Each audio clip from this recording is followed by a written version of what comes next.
안녕하세요. 지디넷 코리아 김양균 의학기자입니다. 지디넷 코리아는 한국과학기자협회와 함께 기후위기와 건강 영향이란 주제에 대해서 알아보는 시간을 마련했는데요. 오늘은 이 분야의 권위자이신 홍윤철 서울대 의대 교수님을 만나 뵙고 좋은 말씀을 들어보려고 합니다. 홍윤철 교수님께서는 서울대 의대 휴먼 시스템 의학과 학과장님으로 재임 중이시고요. WHO 기후변화와 환경과 건강자문단 위원장으로 활동하고 계십니다. 교수님 안녕하세요. 네, 안녕하십니까. 귀한 시간 반갑습니다. 내주셔서 감사합니다. 네. 예. 기후 위기에 대한 이야기들은 많이 나오는 것 같아요. 네. 근데 우리가 느끼는 것은 너무 춥고 덥고 또 비가 많이 온다. 이거 기후가 좀 이상한 거 아니냐라는 이야기들을 사람들이 하거든요. 교수님께서 보시기에 이미 우리나라도 기후 위기, 급격한 기후 변화를 넘어선 기후 위기의 영향을 받고 있다고 보시는지.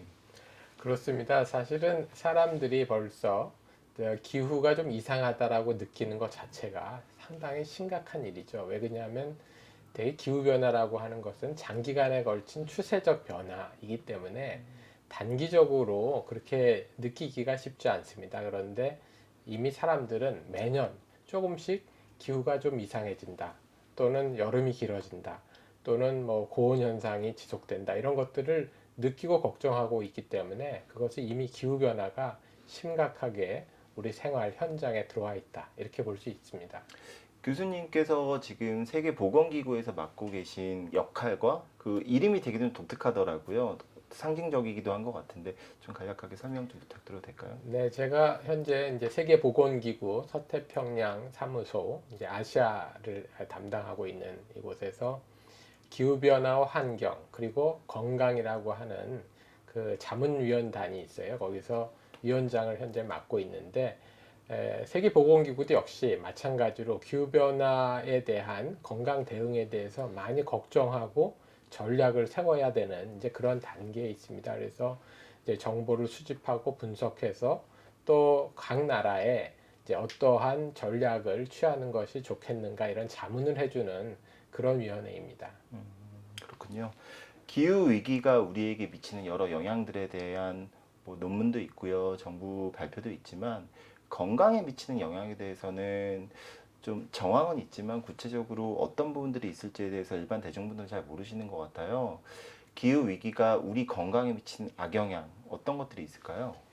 우선 기후 변화가 그 건강에 미치는 영향은 이제 여러 분야에 걸쳐서 다양하게 있습니다. 근데 우리나라에서 특히 문제가 되는 것은 크게는 이제 두 가지라고 볼 수 있는데요. 하나는 뭐 많은 분들이 걱정하시듯이 이제 폭염 현상이 지속되는 것, 또 한편으로는 겨울철에 한파도 같이 있는 것, 이제 이런 이상 기온 현상이 있는 이것이 이제 한 가지 문제고, 또 이상 기온 때문에 생기는 건강에 영향, 이런 것이 이제 문제라고 보는데요. 사실 또 그거보다 더 심각한 문제라고 할 수 있는 게 재난에 관한 것입니다. 재난 피해 재난 피해, 말씀하시는 거죠? 홍수나 또 가뭄이나, 가뭄도 지금은 전반적인 가뭄이라기보다는 우리나라에서 국지적으로 일어나는 현상이잖아요. 또 하나 산불도 과거에는 이런 규모의 산불들이 없었습니다만 최근에는 거의 매년 우리가 커다란 산불을 경험하고 있거든요. 이런 이제 이상 기후 현상이 재난으로 연결되고, 재난에 의해서 많은 사람들이 목숨을 잃거나 또는 아프게 되거나 하는 현상, 이것이 이제 건강에 미치는 것이죠. 그것을 되게 기후변화랑 바로 연결해서 보지 않기도 하지만 사실은 이게 기후변화의 아주 심각한 문제라고 볼 수 있습니다. 그 온열 질환 같은 경우에는 그러니까 대표적으로 변화로 인한 어떤 직접적인 건강 악영향으로 거론되기도 하는데 교수님 말씀을 정리해 보면 기후 위기로 인한 재난 피해가 사실 우리가 더 주목하고 더 큰 피해를 양산할 수 있다. 네, 이런 말씀이시군요. 네, 그렇습니다. 제가 WHO 관련된 좀 보고서를 찾아보다가 흥미로운 부분이 그 보편적 건강 보장이라는 개념이 있지 네, 않습니까? 네, 기후 위기가 이 보편적 건강 보장을 위협한다라는 네. 부분에 대해서 조금 설명을 좀 부탁드려도 될까요? 네, 최근에 그 WHO 세계보건기구에서 굉장히 논의를 많이 하고 있는 부분이 보편적 건강 보장이라고 하는 커다란 주제, 그거는 이제 사람으로서 그 건강에 대한 권리라고 하는 측면에서 우리가 모든 사람이 건강할 권리, 또 모든 사람이 건강할 수 있도록 의료 서비스나 제도를 만들어 가야지 되는데, 그거와 기후변화가 전혀 다른 거라고 생각했다가 지금은 기후변화라고 하는 것이 그 의료의 그 취약점, 또 의료 서비스 제공의 문제점들을 드러내고 있는 거죠. 예를 들어서 재난 현상이 생겼는데 적절하게 구급차도 못 가고,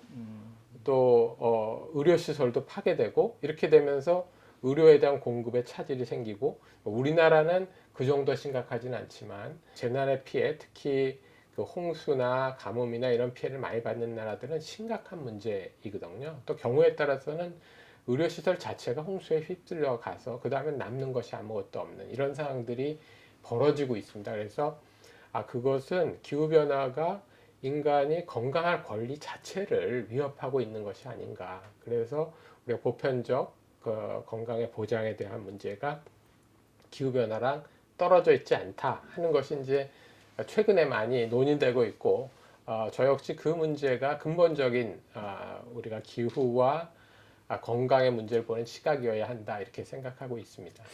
나비 효과와 같다라는 좀 느낌이 들어요. 그냥 과거에는 기후 위기와 지금 말씀하셨던 보편적 건강 보장을 연결하지 않았던 것도 얼핏 보면은 관련이 없을 것 같은, 그 뭐 건강권이나 의료 접근권과 상관이 없는 이야기일 것 같지만 펼쳐놓고 봤을 때는 이런 직간접적 영향을 준다라는 말씀이신 것 같은데, 홍수 피해라든지 어떤 기후 위기로 인해서 피해를 직접적으로 겪고 있는 국가들은 대부분 개발도상국, 그러니까 네. 소위 말하는 돈이 많지 않은 국가들이란 말이죠. 이거에 대해서 이제 선진국들에서 금융 지원을 해줘야 된다라는 이런 최근에 유엔 총회에서 논의도 있었지만 네. 논의에서 끝난 부분들도 있고요.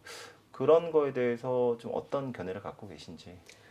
우선 기후변화는 현재의 우리가 갖고 있는, 또 인류가 갖고 있는 여러 가지 문제를 드러내지만 특히 건강의 문제를 드러내는, 특히 취약 인구나 취약 국가의 문제점을 드러내는 이제 그런 역할을 하고 있다 이렇게 이제 봐야지 되고요.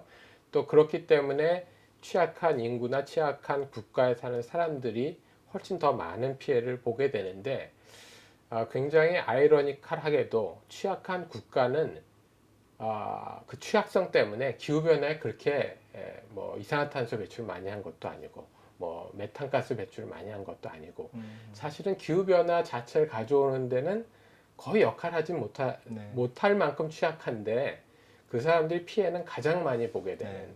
그런 것이어서, 소위 우리가 뭐 어떤 문제가 있을 때 그 문제의 책임 소재를 밝히고 그 책임이 있는 사람한테 책임 묻잖아요. 네. 근데 이거는 문제를 일으킨 사람은 피해가 크지 않고 문제를 일으키지 않은 사람은 피해를 많이 받기 때문에 이게 그 공정한 사회, 우리가 정의로운 사회를 이루려면 결국은 가해자라고 할 수 있는, 기후변화를 일으키는데 많은 역할을 했던 국가가 또는 그 사회가 피해를 보는 국가나 사회한테 상당 부분의 지원을 해줘야 된다. 저는 전적으로 동의합니다. 저도 그 부분에 대해서는 동의하고, 물론 이 영상을 보는 뭐 정부 당국자분들은 다르게 생각하실 수도 있을 것 같긴 해요. 근데 그거는 좀 차치하고서, 신변종 감염병, 지금 최근에 저희가 한 3년 넘게 코로나19 상황을 맞고 있는데, 그 최근에 서울에서 열렸던 이제 GHSA 행사에서도 이런 이야기들이 좀 나왔던 걸로 알고 있습니다. 네, 네. 이런 급격한 기후 변화 혹은 기후 위기가 신변종 감염병 발생을 더 자주 발생시키고 새로운 바이러스를 더 창궐시킨다라는 어떤 과학적인 인과관계는 없지만, 교수님 이쪽 분야를 다방면으로 연구하신 교수님 입장에서는 기후 위기가 신변종 감염병을 더 많이 발생시킬 가능성이 있다고 보시는지, 그거에 대한 설명 좀 네. 부탁드릴게요. 그 부분에 대해서 분명한 증거는 사실은 없지만, 그러나 이제 신종 바이러스 감염병들이 21세기 들어서 굉장히 지금 많아졌지 않습니까? 그러니까 사스부터 시작해서 메르스, 코로나, 뭐 이게 다 최근에 생긴 그렇죠. 것인데 또 한편으로는 최근에 기후 변화가 또 급속도로 진행되고 있는 두 가지 현상을 따로 볼 수 있을 것인가 이제 하는 아주 기본적인 생각이 있고요. 또 한편으로 구체적인 좀 걱정이 되는 것은 시베리아의 그 동토가 녹으면 동토 밑에 있던 바이러스나 세균은 상당히 오랜 기간에 수백만 년에 걸쳐서 그 노출되지 않았던 어떤 부분들이 드러나는 것인데 그러면은 그런 바이러스들이 철새를 따라서 이동할 수도 있고요. 그 이동한 바이러스가 또 어떤 숙주를 만나서 그 숙주 속에 있다가 인간한테 올 수 있는 가능성 충분히 많이 있다고 저는 생각합니다. 그래서 기후변화 현상과 신종 감염병의 출현이 그냥 단순한 우연의 일치가 아니라 상당한 연관성을 가질 것이다 이렇게 생각하고 있습니다. 코로나19 이후로 이제 감염병에 대한 관심들이 워낙에 많아졌고 감염병 대응을 위해서 어느 한두 국가만의 노력으로 되지 않는다는 걸 우리는 경험으로 알고 있지만 네. 국제 공조가 필요하다라는 이야기는 하지만 사실 뭐 백신 민족주의라든지 백신 국수주의에서 알고 있듯이 그렇게 국제사회가 쉽게 움직이지는 않잖아요. 제가 이 말씀을 드리는 이유는 기후 위기 역시 어느 한두 국가만의 문제도 아니고 그로 인한 피해는 너무 광범위하기 때문에 국제사회 연대라든지 뭐 그런 부분들이 있을 것 같아요.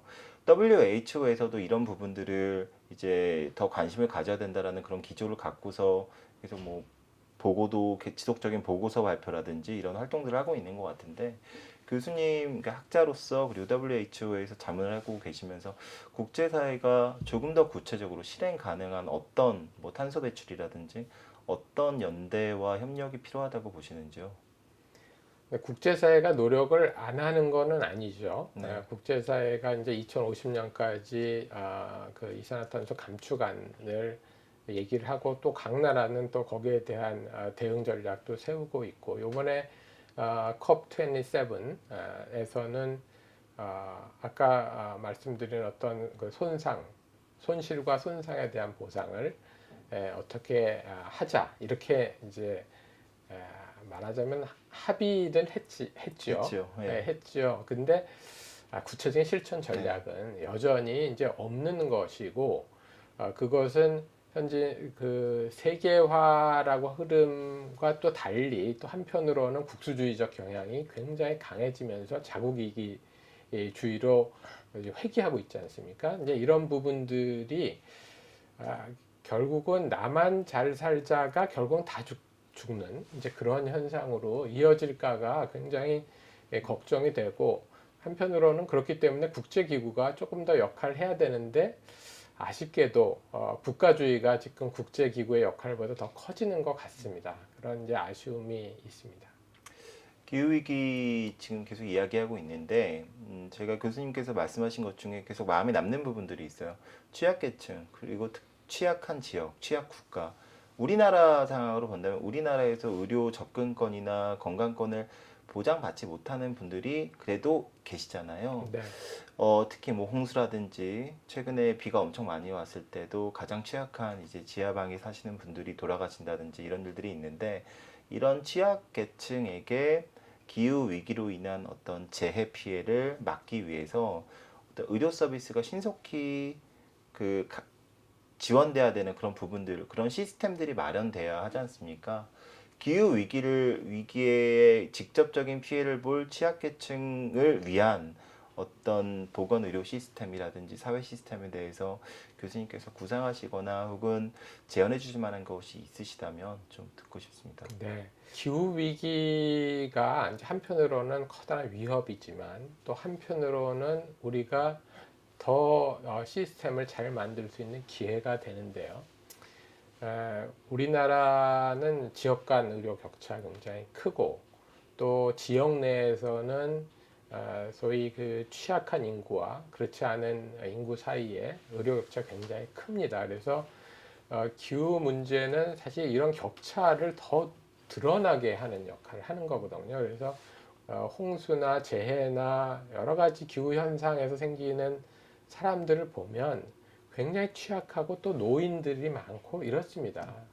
거의 뭐 어떤 분들이 이런 취약하다는 걸 누구나 다 알 수 있듯이 그러면은 거기에 맞춰서 의료 서비스 대응을 해 가야죠. 특히 이제 그 중에서도 응급이나 또는 필수 의료에 대한 의료 서비스를 보강해 나가는 것이 우선 시급하고요. 그 다음에 차차 조금 더 이제 의료 서비스를 더 보강해 나가는 쪽으로 가야지 되겠죠. 그래서 기후 변화는 지금 우리 사회에서 무엇이 가장 긴급하게 의료 서비스 보완을 해 나가야 되는지를 알려주는 그런 역할도 하고 있습니다.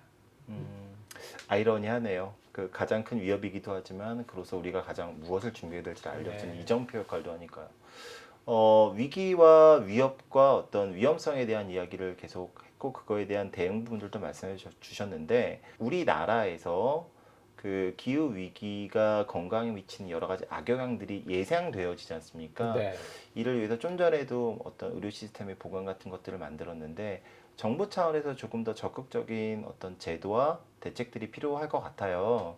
그래서 보건 의료를 포함하여 어떤 부분들이 있을지에 대한 제언 부탁드리고요. 그 다음으로 우리 일반 보통 개인들이 기후 위기를 대응하기 위한 어떤 우리의 건강을 지키기 위함으로써 기후 위기에 대한 어떤 대응, 적극적인 대응 무엇이 있을지 말씀 여쭙습니다. 네.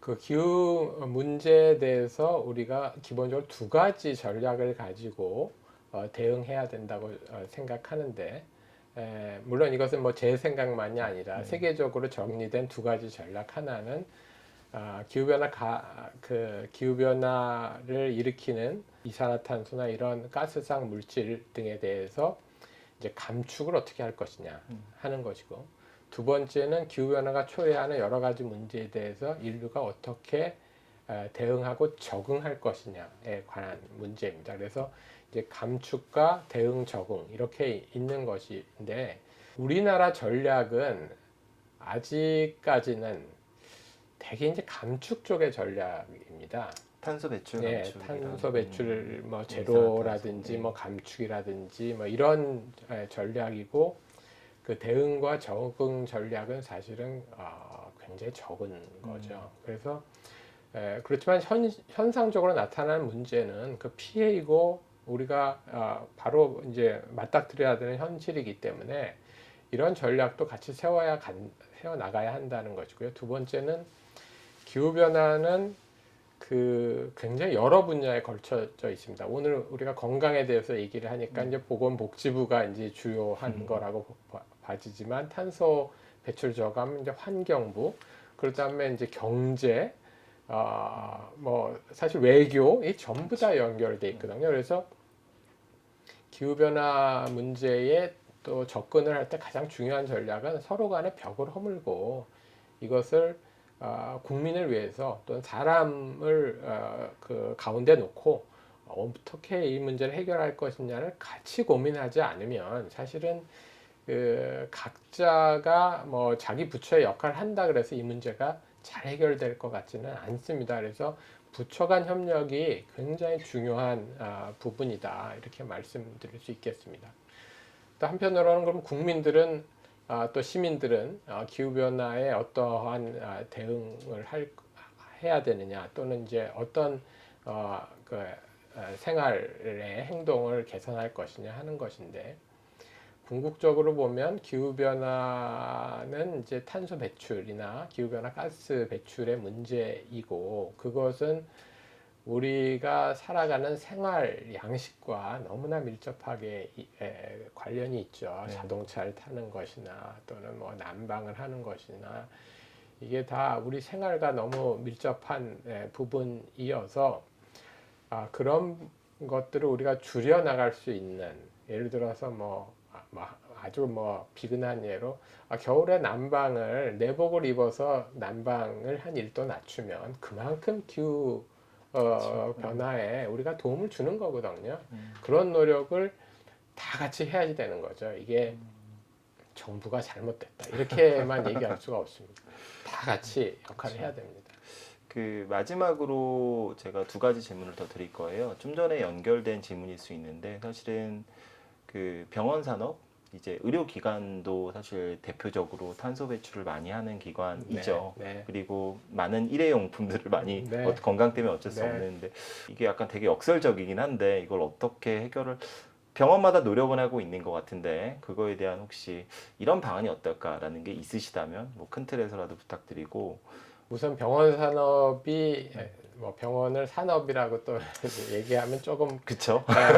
적정하지 않을 네. 수 있지만 한편으로는 이제 배출이나 네. 또는 뭐 소비나 이런 면에서 보면은 이제 그런 얘기도 할 수 있는데 병원 영역에서 기후변화 기여하는 거가 굉장히 커요. 보통 뭐 한 8에서 10% 정도까지 엄청 이른다 많네요. 이런 네. 얘기를 지금 하고 있거든요. 그래서 그렇다면 이 병원이라고 하는 환경도 상당 부분 노력을 해야지 되는데 현재는 자발적인 노력인 거죠. 그렇죠. 어떤 면에서는 뭐 저도 병원에서 같이 근무하면서 보지만 그것을 조금 더 관리를 잘할 수 있도록 유도하는 그런 정책들이 사실은 필요하다 이렇게 생각합니다. 병원 산업이라고 말씀은 하고 저도 말씀드렸지만 사실 이거는 보건 의료 산업뿐만 아니라 전 산업에 적용되는 이야기일 것 같아요. 네. 오늘 기후 위기와 건강 관해 그런 교수님께서 여러 좋은 말씀을 해주셨는데 마지막으로 다시 한번 기후 위기가 우리 건강에 미치는 악영향 그리고 이거에 대한 대책 이런 거에서 미처 하지 못하셨던 말씀 혹은 강조하고 싶으신 말씀 있으시면 마지막으로 한 말씀 부탁드립니다. 기후 변화는 건강한 문제가 아니고 우리 삶에 관한 이제 여러 문제이고 이것이 이제 어느 한 부처나 또 한 영역에서 해결할 수 있는 문제가 아니라 우리 삶 전체, 우리 사회 전체가 같이 노력해야 되는 문제인데 이 문제를 내 문제가 아니고 당신의 문제라든지 또는 나만 괜찮으면 괜찮겠다든지 이런 생각은 사실은 성공할 수가 없는 생각입니다. 그래서 우리가 같이 협력적으로 또 우리나라뿐 아니라 글로벌하게 협력을 해 나가면서 이 문제를 해결하는 것이 필요하다고 이렇게 생각합니다. 예, 좋은 말씀 감사합니다. 오늘 홍윤철 교수님과 기후 위기와 건강과의 관계에 대한 이야기를 나누어 보았는데요. 우리는 이미 너무 덥고 춥고 너무 많은 비, 이렇게 급격한 기후 위기 속에 살아가고 있습니다. 기후 위기는 멀리 있지 않고 우리 곁에 있다는 사실을 다시 한번 깨닫는 시간이 되었으면 좋겠습니다. 교수님 오늘 시간 내주셔서 감사합니다. 네, 감사합니다. 감사합니다.